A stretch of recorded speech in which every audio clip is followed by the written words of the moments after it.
But you're right, and he's 2/10 slower than Sean Case is at this point, and I think he knows that. I think that's exactly what he's doing there, Mike. He's taking care of the race car, but he's moving through the field aggressively enough to get up in that top 5, because you need to be up in that top 5 to stay out of trouble, but he's not overdriving that race car, using them tires up. We got some 68 laps to go at this point, and he knows he has to have some rubber till the end. This would be for third place if he could get by Tim Andrews. It looks like he's going to do it on the inside. So Logano now all the way back up to third place, but Andrews not giving up that spot easily. Andrews on that outside again. His car's working well up, right there. Up on that outside. You hear Andrews. I'll go back up top. I got a lot of room, right? Oh yeah, you got 25 car lanes. Talking about the leaders, if he could see the leader, but spotter tell him not to worry about it. Got 25 car lanes. And we're going to have a caution or two before the end of this race. Again by Michel Theriault, who's several laps down. Sean Case setting the pace again. Every lap he's knocking laps down at 24:20s. Joey Logano's fast lap 24:40, so 24:40s, 24:20, excuse me. He's 2/10 quicker than everybody on the racetrack at this point, but he's got to take care of them tires. Looks like the caution's out. Yellow is out on lap 84, and that's why the 21 of Antonio Perez, Troy Williams, the owner on that car, right under the bridge where everybody walks across. Uh-oh, looks like a little overheating problem on the 9 car of Tim Andrews. Hope that's not a problem. It's done, dude. We're done. We're fucking done. Oh. What's your water temperature now? Tagged and pushed all the water out. Wow, tough break. Andy Santerre loaned him that motor. Water temperature is like 260 right now. Pushed all the water out of the fucking thing. Well, obviously not happy with that car overheating. Yeah, but they have to be thankful to Andy Santerre, who gave him a motor. And underneath the bridge, you see the safety crew there at Antonio Perez's car. Antonio out of Mexico City. He's out of the car. He'll go to the care center for a check, and looks like he is okay, but we're under caution. Tough break for the defending champion of the race, Tim Andrews. His day ends early here at Dover.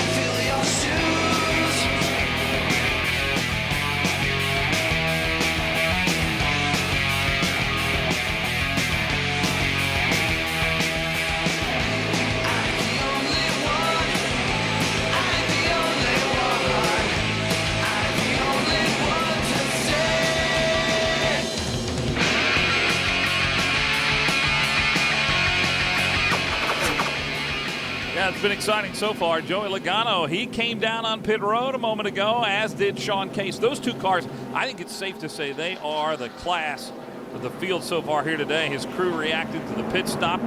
Don't get to do a whole lot of them here in this series.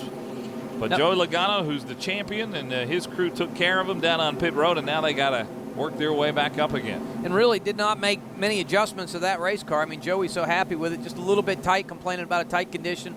Probably changed a little bit of tire pressure in the tires to make that car turn a little bit better through the corner, but that car has been good ever since he's been here. 62 laps to go, and we may get Natalie to check on this, but as far as I can tell now, Logano and Case are good to go. They've gotten fuel, and they have gotten their 4 tires. We'll get Natalie to confirm that for us in a moment, because those two are the fastest cars on the racetrack, and they will restart 9th and 10th. But you're allowed to, as we have said, with 3 things, but you have to do it in 3 different stops, changing 4 tires and refueling the car. Yep, 3 different stages there. You have to come through and make them pit stops. And talked about the tires here. Normally we don't run an interliner at all the tracks that we run in the Grand National Series, but coming to Dover, we actually run interliners in these tires, Mike. And what that does is you say, well, that sounds cool. It's a good safety precaution, but what it does is it adds 11 pounds per corner to the car, so you actually have to take lead out of the race car when you come here and run an interliner, so it changes the balance of the race car. So it does throw kind of a wrench into the pot there for a lot of these teams, because you do have to change some lead because you've added interliners to these tires. They are heavier, so it does change the handling of some of these race cars. There's Rusty Wallace with the headset on. You say, okay, why has Rusty Wallace got a headset on here? That's because Chase Austin, that's his driver, out of Eudora, Kansas. This guy, Chase Austin, he's another youngster, 17 years old. By the time he was 15, he had won 100 feature races. One of the Midwest's best young drivers, and Rusty Wallace has signed him on. That car is actually a car that Rusty's son Steven had driven in the Busch series, and Rusty said it was one of his favorite race cars. So Chase giving it a little bit of a ride here today and has done well. He's running 6th right now with 61 laps to go here in this race. Home Life Community is the sponsor on that car, and you know, Rusty's been happy with the performance there, although you know we always want more. They've had some problems. They had a lot of growing pains, but Chase Austin doing a fine job for the 66 car, Rusty Wallace. And as the year has come on, he's matured a lot, and hopefully next year things will be much, much better for that team. Well, Jesus Hernandez is going to restart as the leader. First time we've had to say that this year. Jesus, actually out of California, out of Fresno, California, part of that Drive for Diversity for Ginn Racing. Started his career at the Irwindale Speedway, and here he is leading at Dover. We get ready to go back to green. All right, we wanted to know if Sean Case and Joey Logano have changed their 4 tires and have filled their cars with fuel, which means that we will not see them on pit road again today. If they have, let's go down to Natalie. What's the answer? Well, guys, I've been hanging out in Sean Case's pit, and I do know that they are planning on doing fuel, but they realize that the only person they're racing pretty much today is Joey Logano. So if Joey pits, Sean's going to come in and get fuel. Since last time he was in, he changed the right. Now, if you were watching that last pit stop, Joey beat Sean out simply because Joey changed his left, Sean with the right. So they're feeling good. Fuel's the only issue for Case, and like I said, they'll just wait and see what Joey does. Hey, Natalie, do us a favor and check and see if Andy feels that they have enough fuel to go the rest of the way, or if they have to come in, how short are they on fuel? Yeah, I have to believe that they would have to come in and take some fuel, you know, especially as many green flags as we've raced, unless we see a whole lot of cautions between now and the end of 150 laps. But I'd have to believe these guys wouldn't roll the dice that much. But it's going to be a monkey see, monkey do deal, I believe, for them 2 cars. But again, like Natalie says, them 2 cars are racing each other here today at Dover, and they have to kind of just watch each other and see what the other one does. But they also know how much fuel is left in that tank. Right, and that is going to be the question. They'll restart 9th and 10th. So the first part of the question is they've got their tires. Fuel now is the only issue, as we will restart with under 60 laps remaining here in the Sunoco 150. The light is out on the pace car, and Jesus Hernandez and John Freeman. We have not seen these 2 on the front row very much this year in the East Series, so we'll see what they do on the restart. Again, racing entry, Rich Berghoff, the crew chief on that car, has worked with a lot of Busch teams in the past. Good crew chief, been around a long time, and this was a growing year for that team, and Rich has worked hard and put together some good equipment, and Jesus done a good job behind the wheel of that 4 car. Well, he has. 2-time track champion at the Madeira Speedway out in California. Part of the Drive for Diversity program in NASCAR. And I think you ought to look out. Right behind him is Matt Kobaluk. As we get ready to go, green is out. And look at Kobaluk diving low. Matt got a big run on that start. He's been doing awesome on these restarts here, too. He's been taking 1 or 2 cars every restart here today. Matt Kobaluk now in 2nd place. Freeman got a pretty good jump on the restart. Freeman started the year in great style. He ran 9th at Greenville Pickens, but then money became an issue. Had a 10th place run at Stafford, so he's had some decent runs this year. Oh, Brian Chu. Yellow is back out. And well, you heard it. How many times have we seen that, blowing a right front into the wall? Day is done. Yeah, that's what's so tough about this. Looks like Matt Kobaluk possibly down on the bottom of the racetrack there also. Yes. Wow, Matt looks like he may have gotten in the back of somebody. Wow. Tough break for Matt. Matt Kobaluk talking to his crew chief. Take right sides here. Trying to get Brian Chu out of the car. The safety crew is there. There's. Oh, he's not happy. Not happy. Maybe able to take a look at that restart and see what happened there, but unfortunately, it looked like maybe John Freeman may have slowed down because I believe John was the only car in front of him, and Matt just maybe run him over. Well, you heard Matt's not happy. The left front is down, right front. Well, look at the Brian Chu accident a moment ago. Brian crawling out of the car, appears to be okay. Off the corner right here, you just see that car. Man, that was a hard hit.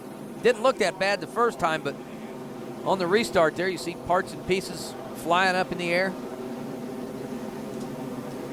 Here's a rerun of Matt into the wall there. Not sure what may have caused that. He may have got out of the gas pedal, and the 4-car of Jesus may have gotten in the backup. Not sure, but he sure got turned around. Boy, how many bad luck things can Matt Kovaluk have happen to him in one season? Wow, that's a tough break. Because such a good race car, man. He was charging to the front. Again, did not qualify that good here. Qualified 13th, but little by little they worked on the car. And he's fixing the fender there, a little body work. You know what? There are a lot of crew members on that team right now that'd like to be swinging that baseball bat. It's a great way to take out some energy on your frustrations on what's going on. Jeff Earnhardt, Sean Case, and Joey Logano are all coming down pit road now. And this may be their final stop. On lap 95, Case and Logano. Well, we know what it is they're actually driving the whole field through pit road as the front stretch is blocked for cleanup duty. That's what they're doing. Yep, they've got the front straightaway blocked, and NASCAR will do that to ensure safety and get the track really clean. So they're running the cars down pit road. The pit row is closed, so these drivers cannot come down and make any tire changes or do anything till NASCAR opens pit row. Even though they're driving down pit row, it's actually not open to do any work on your car. Well, they're going to have to get Brian Chu's car hooked up to a wrecker as you see the work continuing on Matt Kovaluk's car. And Brian's already been taken to the care center and it looked like he was okay. Well, it's more of what's going on with Sean Case. Let's go back down to Natalie. Well, Mike, you asked earlier what Sean's plan was for the rest of the race, so I figured I'd get Andy here to tell us. Andy, is there any reason that Sean needs to come in again? No, I think we're in good shape. We've got a caution here, and we can run about 88 laps here on fuel, we're hoping. And we pitted at lap 66, so puts us about 84 under green, and I think we can go that far. But we've had some caution laps, so we should be in good shape on fuel. This 44 Casella Waste System Chevy, it's been good all day. We're racing one car right now, and that's the 20 car of Joey Logano, that Joe Gibbs back team. And they're our only competition, I think, right now. So if it stays under us, hopefully we got a shot at victory lane here. Well, I was going to ask specifically about Joey. It seems like it's really just them two. What are you telling Sean as far as keeping his mind in it? Well, I've told him to take care of the car, don't overwork it. And him and Joey are it seems to be in a league of their own unless someone else has made the right adjustments. But we put right side tires on later. Joey put them on first, and they put his lefts on. So we're hoping that our right sides will be a little better at the end of the race than his, and we might have a shot at it. There you go. You heard it straight from his crew chief's mouth. Guys, back up to you. Okay, so they're done. It's all going to be done on the racetrack right now. No more stops. Fuel's in the car. Tires are bolted on. Now we race to the end. Huh? Exactly, and that's what it's about. You heard it was a little strategy there because Sean Case has actually got some newer right side tires. Well, a little earlier, Brian Chu a little shaken up. And he's a tough guy. I mean, you and I both know him. He is one tough character. And headed to the care center where, by the way, Antonio Perez has just been released. He's okay, and that's a mandatory ride, and hope Brian Chu's okay. I know one thing, his car is not. Yep, and again, when you blow a right front here, you're carrying 150 mile an hour off corner exit there. Man, when you blow right front, I mean, there's just nothing you can do. That's your steer tire. All your weight's over on that right front, and that's your driving tire, and when you lose it, it just shoots right up to the wall. Well, we've got just over 50 laps to go here in the Sunoco 150. John Freeman is back out front. So watch out for Sean Case and Joey Logano. They're coming.